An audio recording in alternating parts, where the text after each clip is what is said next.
वाढव. ठीक.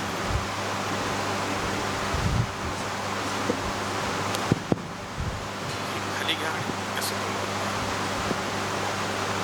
ठीक.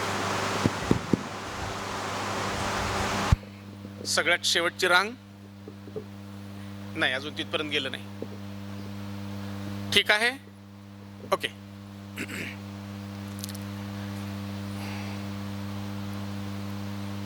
त्यामुळे दरवेळेला काही वैज्ञानिक घडलं, त्या विज्ञानाला काही ना काहीतरी विधी जोडण्याची आमची पद्धत आहे. मग ती वस्त्राच्या स्वरूपात असेल, खानपानाच्या स्वरूपात असेल, भजन पूजनाच्या संबंधात असेल, ध्यानधारणाच्या संबंधात असेल, किंवा व्रतवैकल्याच्या संबंधात असेल. ते आपलं वैशिष्ट्य राहिलेलं आहे. आणि म्हणून अधिक मास, आणि त्याला सुद्धा पुरुषोत्तम मास असं म्हटलं. आणि मग त्याला एखादी कथा असते, आणि कथा ही खरी असो किंवा खोटी असो, ऐतिहासिक असो अथवा अनैतिहासिक असो, कथा बोध मात्र देते हे नक्की. म्हणून बोधप्रद कथा त्याला जोडणं, याला पुराण असं म्हणतात. आणि इतिहास भरपूर घडून गेलाय. काय काय लिहावं, कुणाकुणाच्या तारखा लिहाव्या, एक महिना आणि तिथी लक्षात ठेवली की झालं. आता कधी कोणत्या शकात, शक जेव्हा सुरू झालं नव्हतं तेव्हापासून सगळ्या घटना घडत आहेत. काय काय कोणतं शिवसेना लिहिणार. आणि त्यामुळे त्या कथा त्याला जोडल्या जातात. अशीच ही या अधिक मासाची कथा. 3 वर्षानंतर हा जास्तीचा येतो, 32 दिवसाचा, 33 दिवसाचा, मग त्याला जोडून दिला. पण या काळात नेमकं करायचं काय असा अनेकांना प्रश्न पडला. आणि त्यामुळे हा महिना कुणी काही साजरं करत नसे, तो रुसला, रागावला आणि देवाकडे गेला. काय हे, प्रत्येक महिन्यात काही ना काहीतरी आहे. म्हणजे एकादशी, निर्जळी सुद्धा एकादशी ठेवली. इथपासून जे सगळे विधी आहेत, माझ्या महिन्यात काहीच नाही. आणि मग तेव्हा लोक त्याला मलमास असं म्हणायला लागले. म्हणजे एक्स्ट्रा आहे हे, नको आहे हे. मग तर तो भयंकरच चिडला आणि देवाजवळ त्यांनी गाऱ्हाणं गायलं आणि सांगितलं की हे तुम्ही हे गडबड बदला, तुम्ही मला मलमास लोक म्हणतात. आणि मग देवानं सांगितलं की तुला यापुढे पुरुषोत्तम मास, म्हणजे माझ्या नावानं ओळखतील लोक, त्यामुळे तुझ्या काळजी करू नको, जा. आणि तेव्हापासून हा पुरुषोत्तम मास आपल्याकडे सुरू झालेला दिसतो. आपलं हे जे राष्ट्र आहे, राष्ट्र आणि देश यातला फरक लगेच मी समजावून सांगतो, म्हणजे मला पुढं मी जे काही बोलेन ते जरा जास्त स्पष्ट होईल. देश हा भौगोलिक आहे, आता आपण भारत देशात राहतो, पण हे राष्ट्र मात्र खूप वेगळं आहे. राष्ट्राची भूमिकाही वेगळी आहे. राष्ट्र याचा अर्थ असा, भूतकाळात घडलेल्या घटनांच्या विषयी समान सुखदुःखांच्या भावना घेऊन, भविष्यातली समान आकांक्षा ठेवून वर्तमानात चालणारा समाज म्हणजे राष्ट्र.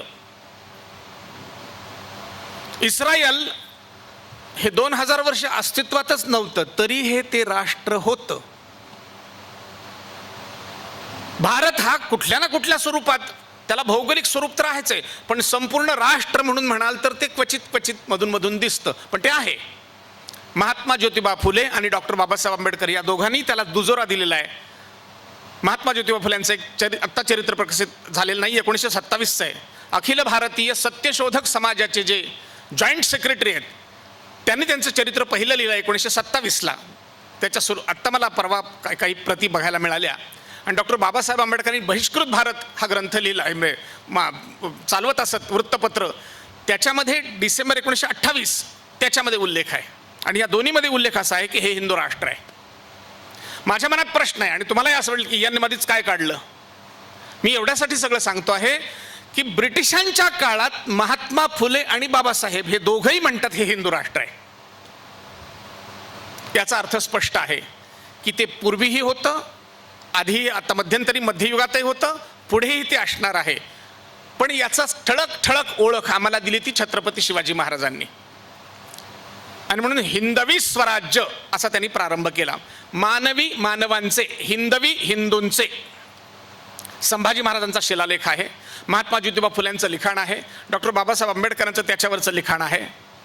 आणि तशा अर्थानं मी राष्ट्र या शब्दावर जोर देतो आहे. अशा राष्ट्राला काही प्रार्थना होती का, आहे का? मी सुरुवात केली की पूर्ण बात्रेश्वर माझ्यापेक्षा मोठ्यानं म्हणायला सुरुवात करतील, आणि म्हणून मी सुरुवात करणार आहे आपल्या राष्ट्रीय प्रार्थनेपासून सुरुवात करूया. आणि ज्यांना ज्यांना पाठ आहे त्या सगळ्यांनी उच्चारवाणी म्हणायला हरकत नाही.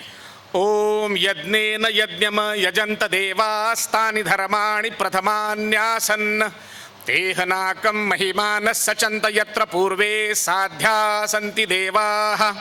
ओम राजाधिराजाय प्रसय्य साहिने नमो वयं वै श्रवणाय कुर्महे.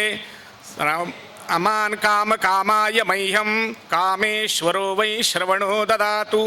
कुबेराय वै श्रवणाय महाराजाय नमः. ओम स्वस्ति साम्राज्यं भोज्यं स्वराज्यं वैराज्यं पारमेष्ठ्यं राज्यं महाराज्यमाधिपत्यमयं समन्तपर्या ईस्यात् सार्वभौम सार्वायुष आन्ताधा परार्धात् पृथिव्यै समुद्रपर्यन्ताया एक राष्ट्र इति तदप्येष श्लोकोऽभिगितो मरुतः परिवेष्टारो मरुतस्य वसन्गृहे आवीक्षितस्य कामप्रेर्विश्वे देवा सभासद इति. आमची राष्ट्राची ही संकल्पना आहे की या पृथ्वी तलावर जे राहणारा जो मानव समूह आहे, या मानव समूहानं ज्याचा मध्यबिंदू भारत आहे हे बरोबर आहे, पण या मानव समूहानं एक समान आकांक्षा बाळगलेली आहे. कोणती आकांक्षा आहे? कृण्वन्तो विश्वम आर्यम, सगळ्या जगाला श्रेष्ठ करायचे. आणि या ज्या सगळ्या संस्था आहेत, आत्ता माझ्याकडे त्यांची यादी आमच्या यांनी पाठवलेली आहे, मुद्दाम त्याचा उच्चारण करतो, काही जे लोक नवीन असतील त्यांना ही माहिती होईल. भारतीय योग संस्थान छत्रपती संभाजीनगर, पंडित दीनदयाळ उपाध्याय शिक्षण संस्था छत्रपती संभाजीनगर, निरंजन योग निसर्गोपचार संशोधन केंद्र, योग संवर्धन संस्था, योग मित्र मंडळ, योगर्षी योग प्रायव्हेट लिमिटेड, राधा मोहन योग मित्र मंडळ, योगी विवेकानंद निसर्गोपचार केंद्र. या व्यतिरिक्त आणखीन कोणी राहिला असेल तर नंतर मला जरूर सांगा. पण या सगळ्यांनी मिळून ठरवलेलं आहे की योगाचा प्रचार एकत्रित करायचा. मगाशी काही मंडळीशी मी बोलत होतो, आणि ज्याचा आत्मा आणि परमात्मा एकत्र करणं म्हणजे योगाशी भाषण करता, एकत्र काम नाही करता यायचं का? काय अवघड आहे त्यात? ओंकाराचा उच्चार कसा बसून करायचा हे ठरलेलं आहे. जरा उ म थोडंसं इकडे तिकडे लांबी रुंदी कमी असू शकेल इतकंच, पण तरी एक गोष्ट घडते आहे ती मला तुमच्या कानावर घालायची. आमचे मोठे भाऊ होते, आजारी होते दवाखान्यात, आणि मग मी त्यांना सहज सुचवलं, योग विद्याधामचा कार्यकर्ता असल्यामुळे, की अण्णा जरा तुम्ही ओंकाराचा उच्चार केला, ओंकार साधना केली तर थोडंसं बरं होईल, तब्येतीला जास्त चांगला आराम पडेल. ते म्हणाले काय ओमच म्हणायचं ना? म्हणलं हो. ओम वम वम वम वम वम वम वम वम वम वम वम वम म्हणलो. चल पुढे झालं. काय झालं माझं? असं नाही हो म्हणायचं अण्णा, नाही असं नाही आपण म्हणत. रंग ढंग, त्यातल्या मात्रा, उच्चार, उ म कंठ ओष्ठ तालव्य अमुक तमुक सगळं त्याच्यात आलं पाहिजे ना, तर त्याचे परिणाम आहेत. याचाच अर्थ ते शास्त्र म्हणून आहे, आणि ज्या ठिकाणी तुम्ही शास्त्र म्हणून वापराल तिथेच तुम्हाला यश आहे. नाहीतर मी मगाशी म्हटलं तसं, मी माझ्या सख्या भावाचं उदाहरण दिलं. आवाहन असं आहे या निमित्तानं या सगळ्या संस्थांना की या देशातल्या विविध संस्था, कोणतीही संस्था काढा, जिल्ह्याच्या खाली सरकतच नाही. मी मुद्दाम पॉज घेतलाय. किती तालुक्याच्या ठिकाणी आपण आहोत? नाही आहोत. क्वचित क्वचित क्वचित 11,000 तालुके आहेत, 600-700 जिल्हे आहेत. सगळ्या जिल्ह्याच्या ठिकाणी पण नाही, तालुक्याच्या ठिकाणी कधी पोहोचायचे? निदान आपल्या महानगराच्या दृष्टीने आपण हे ठरवायचं का की या जेवढ्या 7-8 संस्था आहेत सगळे मिळून तेवढेच तर तालुके आहेत.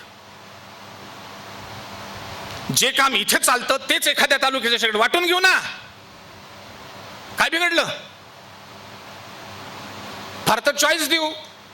जी सगळ्यात लेटेस्ट असेल संस्था तिला चान्स आधी, धाकट्याला वाटणी आधी द्यावी लागते. बरोबर आहे ना? ती सगळ्यात जुनी असेल तिनं उरलेला तालुका घ्यावा, काय फरक पडतो? समाज तर आपलाच आहे.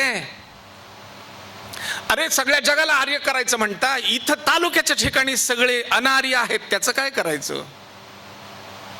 किती खमंग शिव्या देतात सहज बोलताना सुद्धा, ते आता मी देणार नाही. पण आज सगळीकडे या भगवद्गीतेची खूप खूप खूप आवश्यकता आहे, लक्षात घ्या.